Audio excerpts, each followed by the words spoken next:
말씀 보시면 세 번이나 중첩되고 반복되어져서 강조하죠. 예레미야에게 하나님께서 뭐라고 말씀하시냐면, 야, 남유다 백성을 위해서 이제 그만 기도해라. 부르짖지 말아라. 내게 간구하지 말아라. 내가 예레미야 네가 아무리 중보 기도해도 내가 듣지 않겠다 라고 말씀하시는 대목이에요. 지금 말씀은 예레미야가 예레미야를 위해 기도하는 그 기도를 하지 말라는 게 아니고, 예레미야가 예레미야 자신을 위해서 하는 기도를 듣지 않으시겠다는 말씀도 아니고, 예레미야가 남유다 백성을 위하여 하는 중보 기도를 듣지 않겠다라고 말씀하시는 거죠. 근데 그렇게 남유다 백성을 붙잡고 기도하는 중보 기도를 하지 말라는 거예요. 그 중보 기도를 듣지 않으시겠다라고 하는 거죠. 돌아서지 않고 돌이키지 않고 돌아오지 않는, 회개하지 않고 통회하지도 자복하지도 않는 그런 남유다 백성들에 대한, 여러분, 하나님의 정말 거절일까요? 아니면 하나님의 정말 깊은 애통하심을 이리 에둘러 말씀하시는 걸까요? 그렇죠? 이럴 때는 해석되지 않을 때는 우리가 어떻게 말씀을 해석하죠? 그 하나님의 본성, 그 하나님의 성품을 붙잡고 우리가 이 말씀을 들여다보는 거예요. 자신의 아들까지 내어놓으신 그 하나님께서 남유다 백성을 위하여 중보하지 말라는 이 예레미야에 대한 이 말이 정말 하나님 그분의 이제는 기도하지 말아라 라고 하는 마음이겠어요? 정말 돌이키지 않는 이 백성에 대한 아버지 하나님에 대한 절절한 그런 애통하심이라고 우리가 말씀을 볼 수 있습니다. 나는 하나님이 나를 위해 중보하는 사람의 기도까지 틀어막으실 정도로 나 자신도 못 보고 내 태도도 못 보고 내 삶의 방식과 내 죄도 보지 못하는 사람은 아닐까.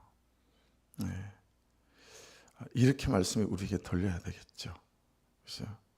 그러니까 삶이 안 되는 나를 탓하시는 게 아니라 삶이 안 되는 나를 붙잡고 울지 않는 우리들에 대한 책망이 아닐까라고 하는 거죠. 그냥 안 되는데도 뭐 어쩌겠어 라며 그냥 살아가고 지나가는 그런 우리들에 대한 책망이 아닐까. 근데 여러분, 꼭 이런 말씀들을 액면 그대로 문자 그대로 받아서 중보 안 해도 되는 이유를 삼는 그런 삐딱한 분들이 꼭 있죠. 그래서 그 사람을 위해서는 중보하지 않아도 돼요, 뭐 이런 식으로 말이죠. 여러분, 마태복음 18장 22절에 예수께서 가라사대 내게 이르노니 7번 아니라 70번씩 7번이라도 할지니라, 무엇에 대한 질문에 대한 주님의 대답이었어요. 도대체 우리가 언제까지 몇 번이나 용서해야 합니까? 라는 말씀에 70번씩 7번이면 490번인데 이건 끝까지 용서하라는 거죠. 그러니까 주님이 그렇게 말씀하신다는 얘기는 어떤 거예요? 하나님 역시 우리에게 그런 중심을 갖고 있다라고 하는 것 아니겠어요? 누가복음 17장 4절에는 만일 하루 7번이라도 내게 죄를 얻고 7번 내게 돌아와 내가 잘못했어 라고 회개하면 또 용서해야 된다 그러셨거든요. 그런 면 안에서 여러분, 이게 야 이제 그만 중보하지 마, 쟤들 틀렸어 라고 하는 중보기도 자체까지 틀어막으시는 게 아니라 그만치 그 삶이 안 되는 나를 위해, 참 말씀대로 안 살아지는 나를 위해 그 나를 붙잡고 울지 않고 끊임없이 다른 사람에게 화살을 돌리는 우리들에 대한 하나님 그분의 애통하심이고 책망하심이다 라고 이해할 수 있다라고 하는 것입니다. 이런 말씀들을 차치하더라도 예수 그리스도의 십자가는 어때요? 횟수와 기간, 이는 모든 것이 제한이 없는 용서를 말하고 있는 것 아니겠습니까? 그래서 중보하지 말라는 이유를 오늘 말씀에서 찾아보시면 27절로 가보실래요?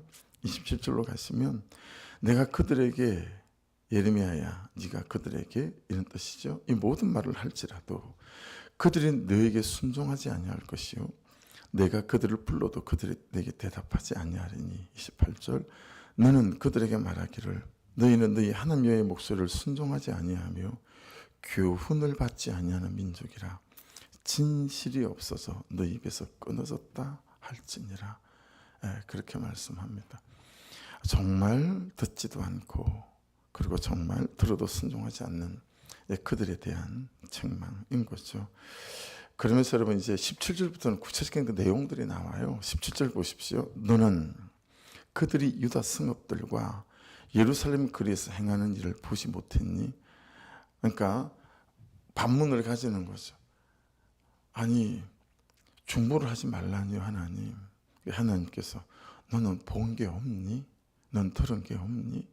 18절입니다. 야 봐라, 자식들은 나무를 줍는다. 그리고 아버지들은 자식들이 주워온 나무로 불을 피우고, 그리고 그 집에 있는 어머니, 아내, 딸들은 가루를 반죽하여 뭘 하죠? 하늘의 여왕을 위하여 밑줄입니다.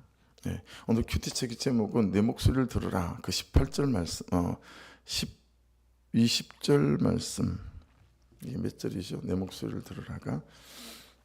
이 말씀이 여러분 제목으로 되어져 있는데, 내 목소리를 들으라 이것만큼이나 여러분 18절에 하늘의 여왕을 위하여 라고 하는 것은 중요한 부분인 것 같아요. 하늘의 여왕을 위하여 과자를 만들며 그들이 또 다른 신들에게 전제를 부음으로 나의 노를 일으키느니라. 그렇게 말씀해요. 자, 여러분 여기 하늘의 여왕은 누굴까? 라는 거예요. 하늘의 여왕은 누굴까? 여왕 자체는 멜레케트라는 단어를 쓰는데요. 여기에 여왕은 아수르에서도 섬겼고 바벨론에서도 동일하게 섬겼던 여신을 말해요. 이스타르라는 여신인데 말 그대로 행복의 여신이에요. 풍요의 여신이에요. 부자 되게 만들고 안정감 있게 만들고 그리고 풍성하게 만드는 이 땅에서의 부와 이 땅에서의 안녕을 주는 이제 그런 신의 이름이거든요. 그 신을 말하는 건데, 근데 여러분 이 하늘의 여왕을 잘 좀 적용해 보시면 그들은 왜 이렇게 열심히 자식은 나무를 줍고 아버지는 그 나무로 불을 피우고 어머니와 딸들과 며느리들은 가루를 반죽해서 하늘의 여왕을 섬길까라고 하는 거예요. 네. 거기 하늘 있죠. 그 하늘은 샤마임입니다. 복수예요. 하늘들이라고 돼야 정확하게 맞습니다. 하늘들. 그러니까 여러분 이 남유다 백성들은, 그리고 오늘을 사는 우리는 할 수만 있다면, 될 수만 있다면 모든 수단과 모든 방법을 동원한다는 거예요. 그리고 한 대상에게뿐만이 아니라 모든 대상에게 그렇게 나무를 줍고 불을 피우고 가루를 빻아서 그렇게 떡을 만들어서 섬기고 제사한다라고 하는 거죠. 그러니까 그가 누구인지 관계가 없고요. 그가 무엇인지도 관계가 없습니다. 내가 원하고 내가 추구하고 내가 가지고 싶고 내가 되고 싶은 것을 줄 수 있는 것처럼 보이면 그냥 내 온 삶을 가지고 가는 거예요. 힘을 다하고 마음을 다하고 하는다라고 하는 거죠. 그래서 여왕을 위하여라고 되어져 있지만 사실은 이건 어떻게 읽어야 되죠? 나를 위하여라고 읽어야 되는 거죠. 나를 위하여. 나를 위하여 내가 원하는 것을, 내가 추구하는 그것을 줄 수 있을 것 같은 대상이고 그 무엇이면 그냥 하는 거예요. 가는 거예요. 그래서 이 하늘의 여왕은 여러분 잘 좀 들어보세요. 단지 힘이 있어 보이는 우상만이 아닙니다. 이걸 잘 묵상해 보시면 보세요. 내 안에 있는 나만의 방법이나 계산도 이 하늘의 여왕일 수 있어요. 여러분이 가지는 계산이 있잖아요. 머리를 굴리는. 이건 이렇게 하면 될 거야. 말씀이 뭐라고 말씀하시는 관계없어요.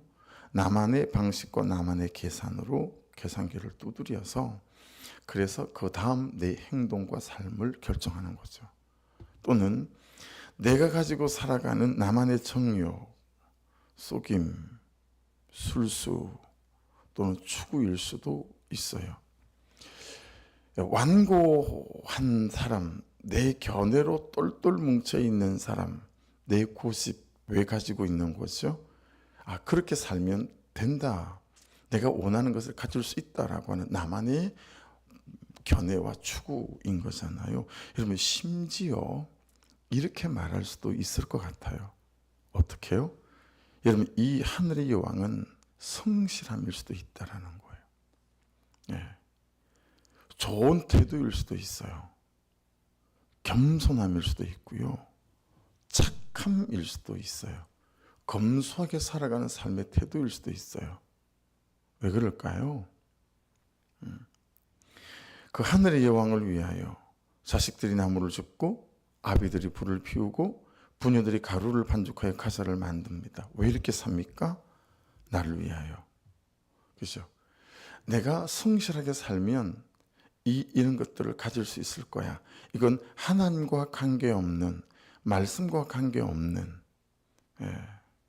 그래서 여러분들을 보고 혀를 껄껄껄 차는 사람은 없잖아요.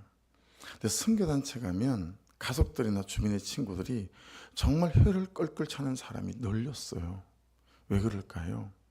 그 좋은 학벌을 가지고 그 좋은 직장을 다 내려두고 거기 와서 피시 미션을 한단 말이에요. 자비랑 선교. 자기가 기도하면서 후원자들을 모집해서요. 생활비를 10만 원씩 내면서 풀타임 사역을 해요. 선교단체는 대부분. 제 주변에도 명문대를 나온 그런 선교사님들이 한둘이 아니에요. 그런데 그거 다 내려놓고 그리고 그냥 그런 선교단체에서 풀타임으로 자기 삶을 드리니까 가족들이 혀를 껄껄 차는 거예요. 저게 무슨 미친 짓이냐라는 거예요. 저게 무슨 말도 안 되는 삶이냐라고 하는 거죠. 혀를 껄껄 차는 거예요.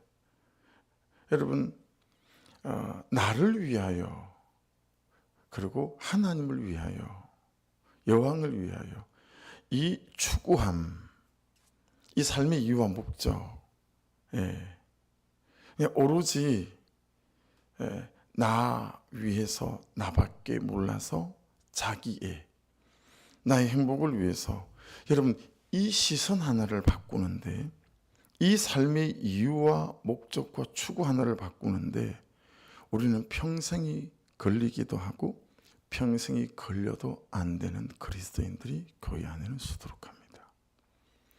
평생에 이 이유가 바뀌지 않아요. 이 추구가 바뀌지 않아요. 여왕을 위하여지만 사실은 여왕을 위해서 그러는 게 아니죠.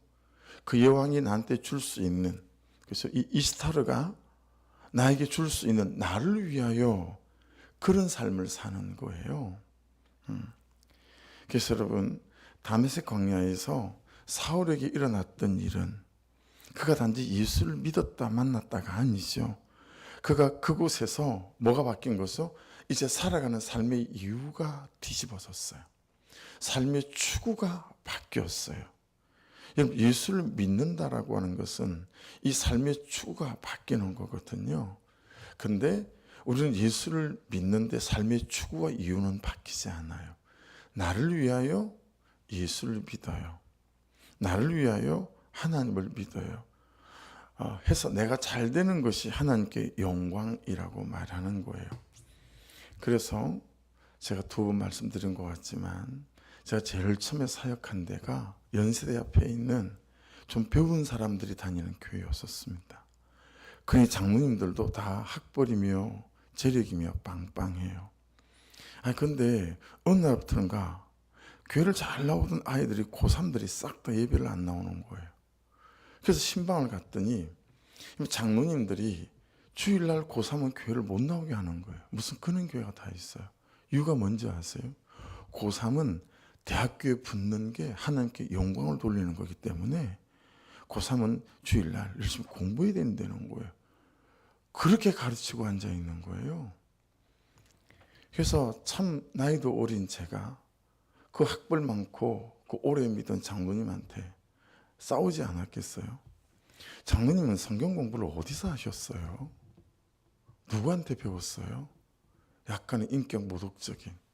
어디서 그 따위로 성경을 배웠기에 이런 식으로 고3 아이들을 가르치시는 거예요. 그 다음 주부터 제가 쫓겨날 뻔했었죠. 이 무슨 말도 안 되는 얘기예요. 여러분, 우리가 잘 되면 하나님께서 영광을 받으실까요? 그렇지 않아요. 그렇다면 예수님은 십자가에 죽지 말았어야 됩니다. 얼마나 여러분 찌질하게 돌아가셨습니까? 베드로는 예수님처럼 십자가에 그대로 못 박혀 죽는 건 하나님께 정말 못할 일이라고 자기는 여러분 거꾸로 매달려서 죽었어요. 순교했어요. 그렇게 죽지 말아야죠. 그렇지 않습니까? 여러분, 이 환영받지 못할 사실을 우리는 깨달아 버렸고 이 환영받지 못할 메시지를 전해야 하는데 주춤해지는 거죠. 예수를 믿습니다는 나는 나의 삶의 이유와 추구를 바꾸었습니다. 버렸습니다. 라는 뜻이에요. 나는 이제 나의 살아가는 삶의 이유와 추구를 버렸고 하나님이 말씀하시는, 우리 주님이 말씀하시는 그 삶의 이유와 추구를 붙잡았습니다. 라고 하는 거거든요. 내가 잘 되기 위해 나의 추구가 좀 더 빠르고 크고 많이 되기 위하여 예수를 믿는다면, 여러분, 예수를 믿는 것이 하늘의 여왕을 믿는 것과 같은 신앙일 수 있다 라는 거예요. 이렇게 살면 잘 숨기고 살지만 결국은 그 끝에 부흥을 두고 사는 것일 수 있고요, 결국은 그 끝에 부자를 두고 사는 삶일 수 있습니다. 그래서 끝없이 점검하는 건, 새 성전으로 교회당을 옮기는 것을 끝없이 제 개인적으로 여러분 체크하고 그리고 살피는 것은 부흥을 위하여인가 아니면 말씀을 따라서인가 라고 하는 거예요. 그 부분을 끊임없이 점검하는 거죠.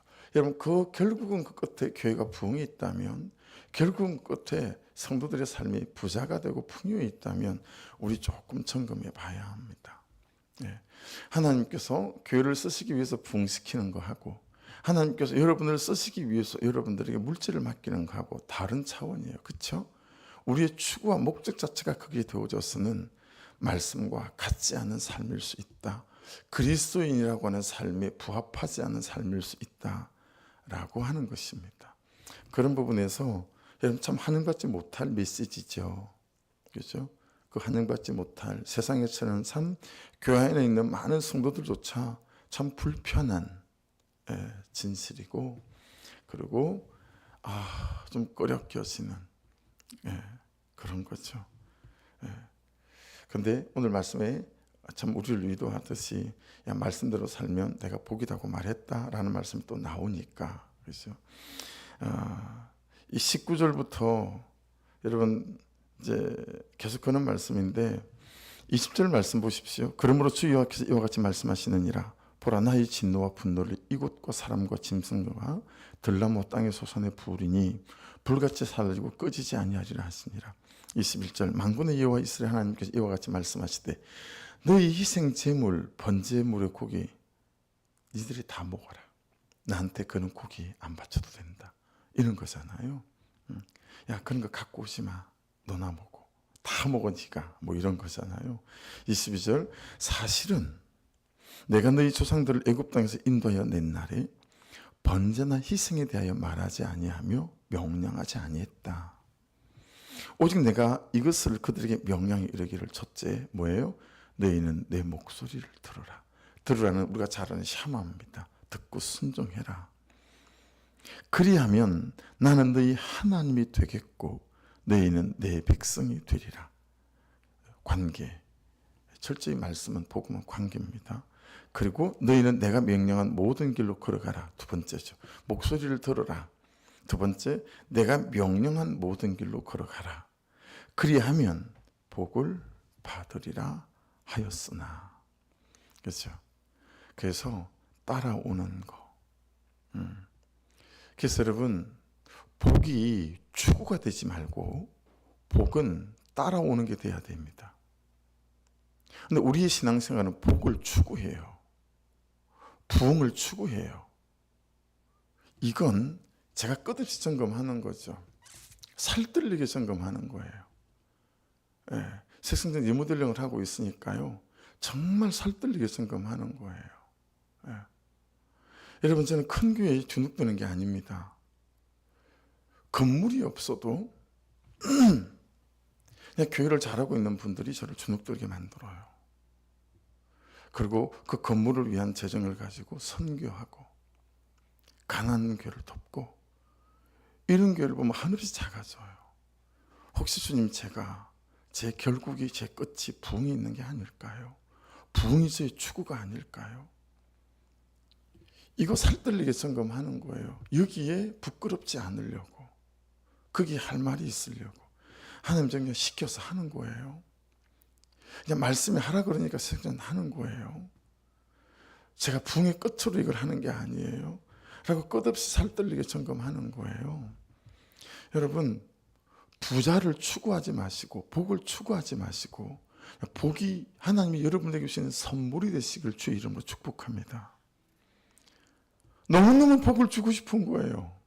너무너무 이 교회를 부흥시키고 싶은 거예요. 하나님 그분이 그래야 영혼을 담아 영혼을 살릴 것 같은 거예요. 그거 아니겠어요? 그죠? 예. 참 여기에 저도 여러분들 부끄러움이 없어야 될 것 같아요. 끊임없이 점검하고. 예.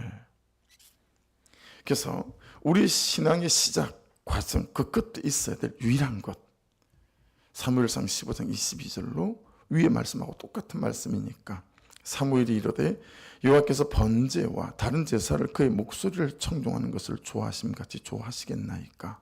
순종이 제사보다 낫고 듣는 것이 순양의 기름보다 나으니. 똑같은 말씀이지만 순종 샤마하고요, 듣는다라는 카샤바하고는 약간의 뉘앙스의 차이가 있어요. 뭐 순종 샤마는 이미 잘 아시니까, 듣는다라고 하는 이 카사브는 여러분 굉장히 주의하여 듣는 겁니다. 하나도 놓치지 않으려고. 하나도 놓치지 않으려고 하면 어떻게 하죠? 적습니다. 기록합니다. 그렇죠? 읽습니다. 그렇죠? 묵상합니다. 그렇죠? 그리고 그 뜻을 헤아리고 그 뜻대로 어떻게 하는 걸까요? 내 삶의 곳곳에 적용해 보는 것이겠죠. 맞다니까요. 여러분 옳은 길을 가고 있다니까요. 말씀을 녹취하고 적어보며 기록해보며 그리고 그 말씀을 삶으로 가져가 적용해보고 그대로 살아보려고 몸부림 쓰고 애쓰는 거, 이게 맞는 길입니다. 그리고 옳은 길이 맞습니다. 네. 24절 26절까지 그들이 순종하지 아니하며 귀를 기울이지도 아니하고 자신들이 악한 마음에 깨어 완악한 대로 행하여 그 등을 내게로 돌리고 그 얼굴을 향하지 아니하였으며 너희 조상들이 애굽 땅에서 나온 날부터 오늘까지 내가 내 종 선지자들을 너희에게 보내되 끊임없이 보내었으나. 얼마나 많은 말씀들이 우리에게 들렸습니까? 그렇죠? 너희가 나에게 순종하지 아니하며 귀를 기울이지 아니하고 목을 굳게 하여 너희 조상들보다 악을 더 행하였느니라. 여러분 오늘 솔직하고 정직하게 26절에 대해서 또 25절에 대해서 계속해서 내게 말씀하고 있는 게 뭐지? 계속해서 말씀하시는데 내가 선택하여 할 건 하고 안 할 건 안 하는 건 뭐지? 라는 거. 정말 체킹이 필요하겠죠.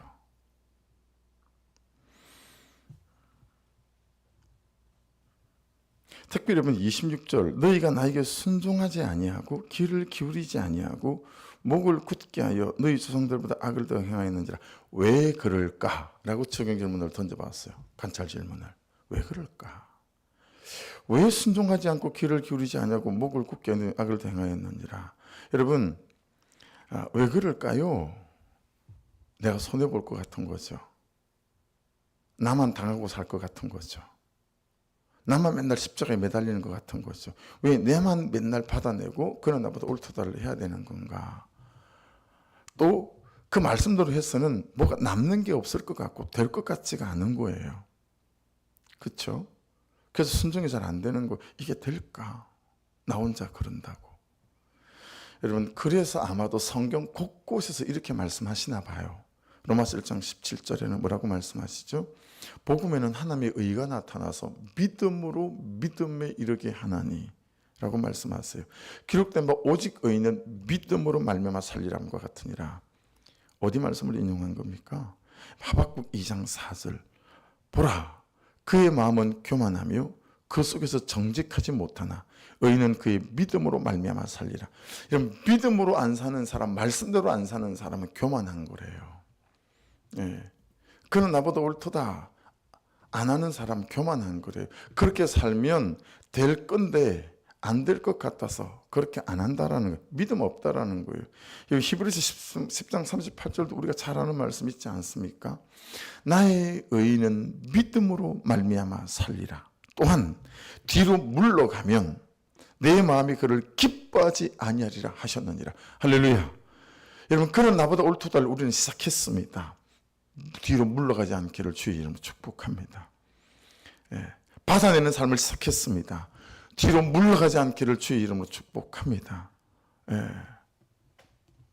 그래서 여러분, 제가 돈이 없는 게 무서운 게 아니에요. 새성전을 하면서. 진짜 한 두어 번 여러분 살짝 움츠려지고 살짝 겁이 날 때가 있었어요. 야, 이거 다 내가 감당해 나갈 수 있나? 몸이 정상이 아니니까 일 좀 하고 나면 핑핑 도니까요. 그래도 몸으로 때우는 일은 또 때워야 하니까요. 그런 때가 한 두 번 있었던 것 같아요. 그게 겁난 거예요. 예. 아무 사심 없이 그냥 여러분 진짜 남의 일 하는 것처럼 해요. 막 애착을 가지고 하지 않는답니다. 제가 저게 내 성전도 아니고 내 일도 아니에요. 하나님 일이에요. 여러분, 하나님 일이면 참 애착이 갈 것 같죠? 여러분, 이게 애착이 가지만 반대편에서는 애착이 하나도 가지 않아요. 왜냐하면 내 욕심으로 하는 게 아니니까, 내 잘되고 하는 일이 아니니까 애착하지 않아요. 전심을 다하는데 애착은 안 가요. 왜요? 저 잘되고 안 되고가 나하고 아무 관계가 없어요. 하나님 일이니까. 그래 그냥 욕심 없이 하는 거예요. 아무 사심 없이. 예. 근데 욕심이 생기면 움찔해지고요. 그 다음에 할 수 있을까 싶으면 또 움찔해지는 거죠. 내 믿음이 뒤로 물러가는 거겠죠. 여러분, 그 사람에 대하여, 여러분의 삶의 현실에 대하여 뒤로 물러가지 않는 은혜가 있기를 주의 이름으로 축복합니다. 예. 말씀하신 그대로 걷는 거예요. 여러분, 갈라디아서 3장 11절 말씀, 또 하나님 앞에서 아무도 율법으로 말미암아 의롭게 되지 못할 것이 분명하니 이는 의인은 믿음으로 살리라 하였습니다. 예, 그렇죠. 그래서 저와 여러분 안에 정말 어제 말씀처럼 믿음과 삶이 함께 가시고 믿는 바와 사는 바가 다르지 않는 은혜가 있기를 주의 이름으로 축복합니다.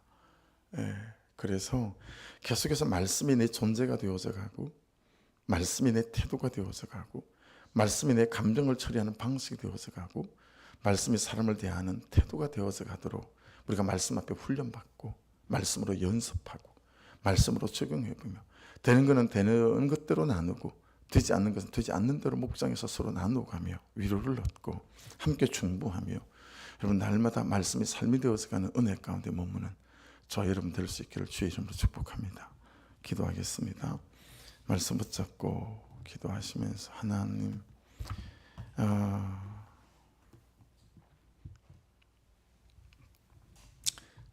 말씀이 말씀하시는 대로 아버지, 오늘도 참 내 삶의 추구와 이유와 목적이 바뀌는 은혜를 주십시오.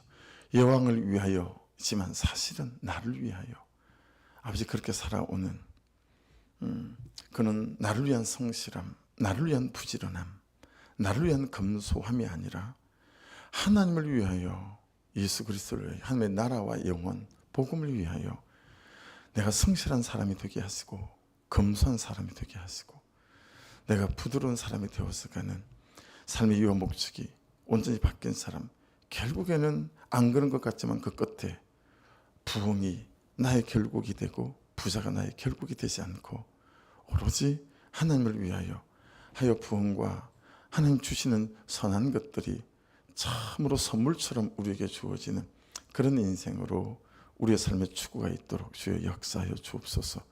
혹여 세상의 기준과 가치로 볼 때 혀를 끌끌 찰 만한 가난함이 우리에게 여전하고 없음이 여전하고 모자람이 여전해도 그것이 하나님께 나를 부르신 부르심의 삶이라면 그것 자체가 상급이 되게 도와주셔서 하나님 그 상급을 붙잡고 기뻐하며 살아가는 이 인생 이 걸음 될 수 있도록 이 새벽에 우리를 격려하시고 믿음을 부어 주옵소서. 우리 주여 부르고 기도드립니다.